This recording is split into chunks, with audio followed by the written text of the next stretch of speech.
साथियों, एक फिल्म आई थी थ्री इडियट। और थ्री इडियट फिल्म में आपने एक करेक्टर देखा होगा, रणछोड़ दास सामल दास चाचड़, जिसका करेक्टर बखूबी आमिर खान जी ने निभाया था। और उन्होंने उस करेक्टर में ये बताने का प्रयास किया कि आज मनुष्य या बच्चे को वो काम करना चाहिए जिसमें उसका इंटरेस्ट हो। जिसमें उसका इंटरेस्ट नहीं है, अगर उस क्षेत्र में बच्चे को भेजा जाता है तो वो सफल नहीं होता है। उसको उस क्षेत्र में भेजो जहां उसका इंटरेस्ट हो और उसमें वो अपना 100% देने का प्रयास करता है। और वही रणछोड़ दास का जो असली नाम फिर बाद में आता है, वो आता है फुलसुख बांगड़ू, जिनके नाम से 400 पेटेंट थे। और जो लद्दाख में एक स्कूल चलाते थे, उसमें आपने देखा होगा कि भेड़ से बच्चे ऊन काट रहे हैं, बिजली बनाना सीख रहे हैं, नए नए इन्वेंशंस कर रहे हैं, वो आपने उस विद्यालय में देखा होगा। तो असल कैरेक्टर में आखिर फुलसुख बांगड़ू कौन थे, आज हम इस पर बात करने जा रहे हैं। नमो बुद्धाय, जय भीम। स्वागत है आपका मेरे यूट्यूब मंच धम्मा अशोक उर्फ उमेश पाल सिंह पर। साथियों, एमिनेंट एनवायरमेंटल इंजीनियर और एजुकेशनल रिफॉर्मर के नाम से जाने जाने वाले लद्दाख के बड़े समाजसेवी सोनम वांगचुक, जी हाँ, सोनम वांगचुक, इन्हीं के नाम पर, इन्हीं को सामने रखे फुलसुख वांगड़ू का कैरेक्टर लिखा गया था। यानी फिल्म में जो फुलसुख वांगड़ू हैं वो एक्चुअल लाइफ में सोनम वांगचुक हैं। और सोनम वांगचुक ने वहाँ पर एक स्कूल खोला लद्दाख में, जो सीमोल के नाम से था वो स्कूल। और इस स्कूल में जैसे दिखाया गया था, वो नए नए इन्वेंशंस वहाँ बच्चों को सिखाते थे, बिजली बनाना सिखाते थे, बहुत सारी ऐसी नई नई चीज़ें, नए नए टेक्निक्स वो बच्चों को सिखाते थे। उसको गवर्नमेंट की लीज पर था वो विद्यालय।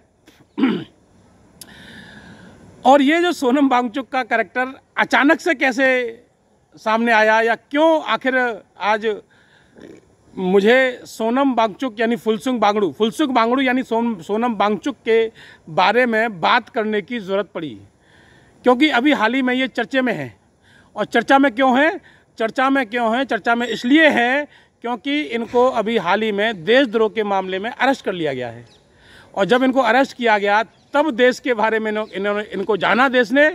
और तमाम जो यूट्यूबर्स हैं, मेन स्ट्रीम मीडिया तो नहीं दिखा रही है, लेकिन यूट्यूबर्स जितने भी हैं वो ये बता रहे हैं कि सोनम वांगचुक वाकई में देश के प्रतिष्ठित व्यक्तियों में से एक हैं। और एशिया का जो टॉप क्लास का जो अवार्ड है, रैमने मैग्सेसे पुरस्कार अवार्ड, वो भी उनको 2018 में मिला। और ऐसा नहीं केवल यही पुरस्कार मिला, बहुत सारे पुरस्कार उनको मिले। और उन्होंने ऐसे बहुत सारी नई चीज़ें इजाद की जो आम मनुष्य के लिए बहुत ज़रूरी थी। जैसे उन्होंने 1988 में जो स्कूल खोला था लद्दाख में सीमोल के नाम से, वो बिल्कुल वही स्कूल था जो कि आपको थ्री इडियट में फुलसुख बांगड़ू का दिखाया गया था। जैसे बच्चे उसमें से भेड़ पे से ऊन काट के उनके बाल काट के ऊन बनाने का प्रयास कर रहे हैं, है ना। बच्चे ने जो है, हालांकि कुछ चीज़ें फिल्म को एंटरटेनिंग बनाने के लिए नहीं डाली जाती हैं, लेकिन गरीब बच्चों को पढ़ाना वो एकदम एक्चुअल था। वहाँ पढ़ाते थे, नई नई चीज़ें ईजाद करना सिखाते थे बच्चों को। उनके नाम से, सोनम वांगचुक के नाम से तमाम पेटेंट हैं, देश में नहीं विदेशों में उनके पेटेंट हैं। और उस स्कूल के लिए उन्हें फंडिंग मिलती थी, कुछ लोग उनको एड देते थे, विदेश के लोग भी एड देते थे, क्योंकि उनको देश विदेश से तमाम पुरस्कार उनको मिले सोनम वांगचुक को। और उन्होंने लद्दाख में एक आइस स्तूप का निर्माण किया। और आइस स्तूप का निर्माण इस उद्देश्य से किया था उन्होंने कि बाद में गर्मियों में उससे पानी की जो कमी थी वो लद्दाख में पूरी होती थी आइस स्तूप से। और आइस स्तूप का जो कॉन्सेप्ट था, पहली बार लाने वाले सोनम वांगचुक को फॉलो करते हुए पाकिस्तान के कुछ लोग भी इसको फॉलो करते हैं और आइस स्तूप बनाने लगे। सोनम वांगचुक की जो स्कूल की जो सरकारी लीज थी वो अब फिलहाल सरकार ने कैंसिल कर दी है और उनको देशद्रोही अब एक बात समझ से बाहर है कि इतने बड़े समाज सेवी, अच्छा एक बात और कि आखिर उनको देशद्रोही बनाना क्यों पड़ रहा है, क्यों बनाया जा रहा है, क्या वजह है कि उनको देशद्रोही बनाया जा रहा है। एक्चुअली वो लद्दाख के लोगों के लिए काफ़ी प्रयास कर रहे थे, क्योंकि उन्हें लग रहा है कि लद्दाख में लोकतंत्र स्थापित नहीं है, राजतंत्र स्थापित है। जो भी वहाँ का शासक है वो तानाशाही कर रहा है, तो उसके विरुद्ध वो जो है भूख हड़ताल कर रहे हैं।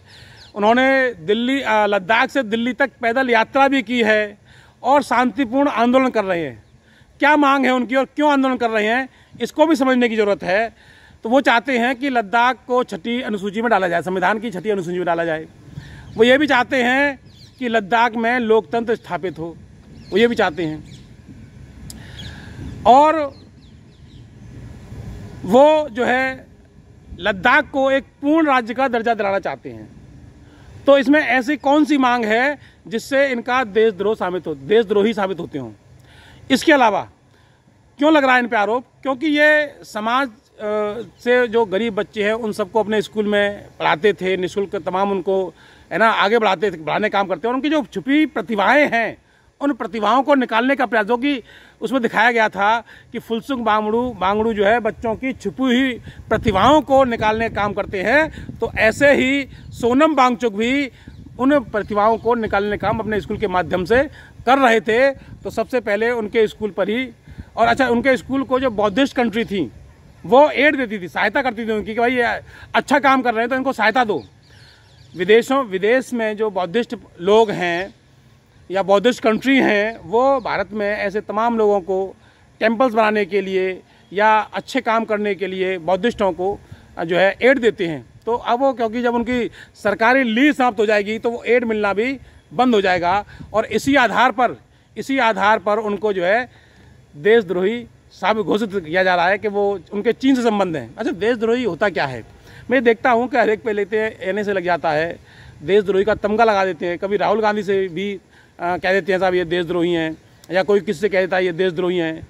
देशद्रोही की परिभाषा क्या होती है, इसको भी समझने की ज़रूरत है। जो अपने देश के साथ गद्दारी करे और दुश्मन देशों को अपने कुछ खुफिया जानकारियां वहाँ प्राप्त कराए, या दूसरे देशों के लोगों को गुपचुप तरीके से अपने देश में एंट्री दिला दे और अपने देश का नुकसान कराए।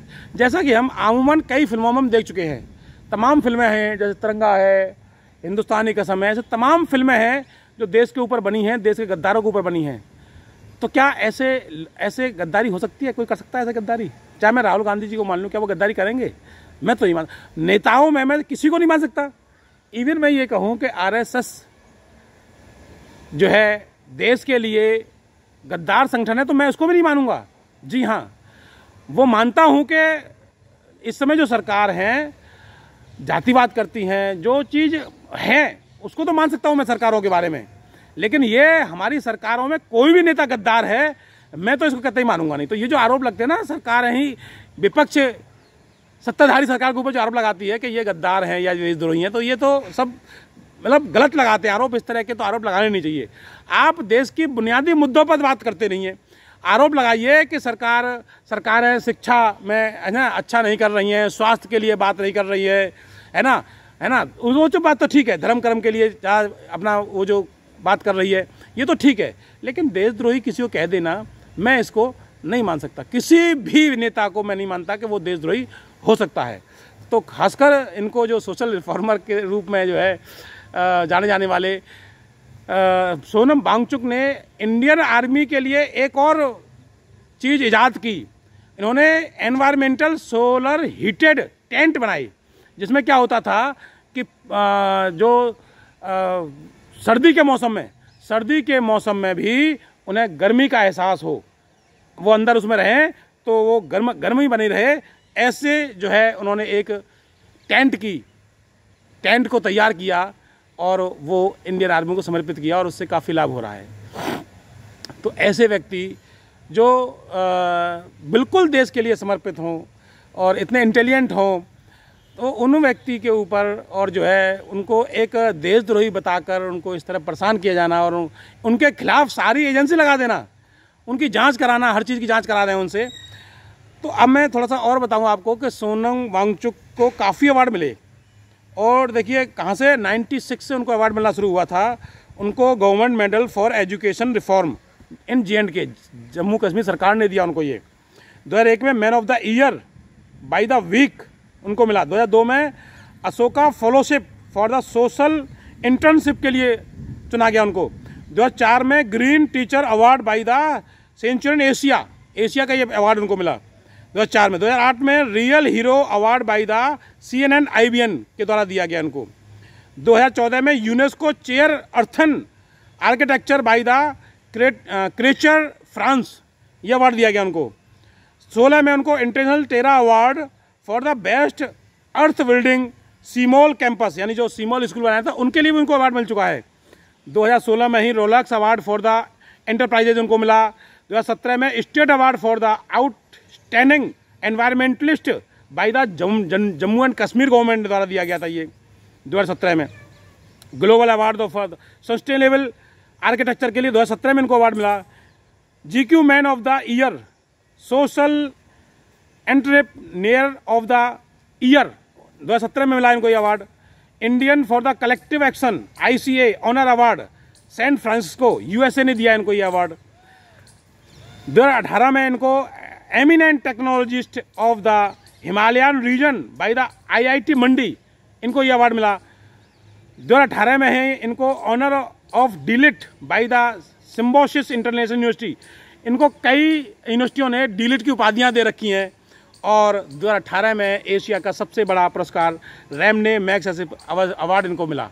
तो इतने अवार्ड इनको अगर मिल रहे हैं तो कोई ना कोई खासियत तो इनमें है, तब इनको ये अवार्ड मिल रहे हैं। क्या देशद्रोही को ऐसे अवार्ड मिल सकते हैं? तो ये जो उनको देशद्रोही घोषित करके जेल में डाला गया, अरेस्ट कर लिया गया उनको, और मैंने जब उनको पहली बार देखा, एक्चुअली मैं फुलसुंग बांगड़ू के कैरेक्टर से बहुत प्रभावित था। मुझे अच्छा लगा वो कैरेक्टर, क्योंकि जैसे मैं इस समय मैथ का टीचर हूँ, और मैं आपको बता दूं कि 9th क्लास में मैं मैथ में फेल हो गया था। और जब मैं मैथ में फेल हो गया तो मेरे पिताजी ने बड़ा दुखी होकर कहा कि यार हम मैथ के टॉपर रहे अपने समय के, और तुम मैथ में फेल हो रहे हो। एक कहावत थी कि 60 मन का लक्कड़ उसके ऊपर बैठा फक्कड़, रत्ती रत्ती खाए तो कितने दिन में खा जाएगा। उस क्वेश्चन को मेरे पिताजी ने सॉल्व किया, रत्ती से मासा, मासा से तोला, तोला से ग्राम, ग्राम से किलोग्राम, किलोग्राम से मन, मन से कुंटल, टन, और बना के तब जाके वो क्वेश्चन सॉल्व हुआ था। तो पिताजी हमारे इतने मैथ में तेज थे, तो उन्होंने कहा यार मेरा बेटा और मैथ में फेल हो रहा है। तो हमको भी थोड़ा हर्ट हुआ ये बात पिताजी की, यार कि हम मैथ में फेल हो रहे हैं। तो मैं मैथ में ही मैंने अपना फोकस कर लिया, और मैंने मैथ से BSc किया, मैथ से MSc किया, और मैं आज मैथ का टीचर हूँ। तो अपनी कमजोरी को मैंने मजबूती बना लिया। साथियों, मैं मैथ का स्पेशलिस्ट हूँ, लेकिन अन्य सब्जेक्ट का मैं जर्नलिस्ट हूँ। मैं संस्कृत पढ़ाता हूँ, मैं संस्कृत जर्नलिस्ट हूँ। मैं हाई स्कूल तक इंग्लिश पढ़ा सकता हूँ बच्चों को। मैं जो है क्या नाम है, इसमें पाली पढ़ रहा हूँ, तो मैं पाली का जर्नलिस्ट हूँ। तो इन सब चीज़ों का जर्नलिस्ट हूँ, लेकिन मैं स्पेशलिस्ट हूँ किसका? मैथमेटिक्स का। तो ऐसे ही ये एक साइंटिस्ट हैं, एजुकेशनल टीचर भी हैं, लेकिन मेनली ये साइंटिस्ट हैं, एजुकेशनल रिफॉर्मर है। तो तमाम तरह का काम कर रहे हैं वो, उनकी क्वालिटी है ये। तो ऐसे व्यक्ति को देशद्रोही घोषित करना और जेल में डालना, मुझे लगता है कि मैं इसका कड़े तौर पर विरोध करता हूं, मैं निंदा करता हूं। और सोनम वांगचुक जी के साथ मेरा पूरा समर्थन है कि उनके साथ न्याय होना चाहिए। सरकार को जिस तरह से एजेंसियां उनके खिलाफ लगाई हैं, अब आरोप तो हम किसी पर भी लगा, किसी को भी जेल डाल सकते हैं। झूठे आरोप तो किसी पर लग सकते हैं, हमारे ऊपर भी लगे झूठे आरोप, लेकिन इसका मतलब ये नहीं कि हम उनके लिए दोषी हैं। तो मैं आज क्योंकि सोनम वांगचुक का करैक्टर मुझे अच्छा लगा, और उन्हीं को लेके मैं आज इस वीडियो में आया हूं। आपको मेरा वीडियो कैसा लगा अवश्य बताइएगा, और आप सोनम वांगचुक के साथ हैं कि नहीं, यानी कि आप फुलसुंग बांगड़ू मीन्स सोनम वांगचुक उनके साथ हैं या नहीं। अगर हैं तो कमेंट कीजिए कि सोनम वांगचुक को रिहा किया जाना चाहिए, उनके साथ शोषण, अन्याय, अत्याचार नहीं होना चाहिए। आप अवश्य कमेंट कीजिएगा, और इस वीडियो को अधिक से अधिक शेयर कीजिए, जिससे लोगों को पता चले कि आखिर कौन है सोनम वांगचुक। मैं नहीं जानता था, नाम सुना था कि उनके करैक्टर को सेंटर में रख के फुलसुंग बांगड़ू करैक्टर जो है चूज़ किया गया था, लेकिन अब मुझे पता चला, मैंने जब सोनम वांगचुक के बारे में पूरा पढ़ा, मीडिया से सुना, कई यूट्यूबर्स को सुना मैंने, तब मुझे पता चलता है कि वाकई में सोनम वांगचुक हमारे देश के हीरो हैं, और उस हीरो को आज जेल में डाल दिया गया है। मैं इस के लिए कड़ी निंदा करता हूँ। मैं नहीं चाहता कि वो ऐसे हीरो, हमारे देश के हीरो, उनसे तो बच्चे जो है उनसे वो लेंगे, क्या नाम है, प्रभावित होंगे बच्चे उनसे, तो उन्हें कैरेक्टर से, उनके कैरेक्टर को पढ़ाया जाना चाहिए स्कूलों में, ना कि ऐसे हीरो को जेल में डाला जाना चाहिए। तो इसलिए आप इस वीडियो को अधिक से शेयर कीजिए, और चैनल, अगर मेरा वीडियो अच्छा लग रहे हो, क्योंकि आप मुझे बहुत सराह रहे हैं, मेरा पिछला वीडियो आपने बहुत अच्छा देखा, उसमें काफ़ी अच्छे आ रहे हैं मेरे वीडियो, इसके लिए मैं आपको बहुत बहुत साधुवाद देता हूं। और आप देखने के बाद इनको अवश्य ही लाइक और कमेंट कीजिए। कमेंट नहीं आते, लाइक भी आप बहुत कर रहे हो लेकिन कमेंट नहीं आते, कमेंट भी कीजिए वीडियो कैसे लगे, और शेयर कीजिए वीडियो को। इन्हीं सब बातों के साथ मैं अपनी वाणी को विराम दूंगा। नमो बुद्धाय, जय भीम, जय भारत, और जय संविधान। और वांगचुक के लिए मेरे आदर भाव ऐसे ही बने रहेंगे, वो मैं उनको रियल हीरो मानता हूँ, और क्योंकि मैं भी साइंस का हूँ और वो भी साइंस के हैं। नमो बुद्धाय, जय भीम, जय भारत।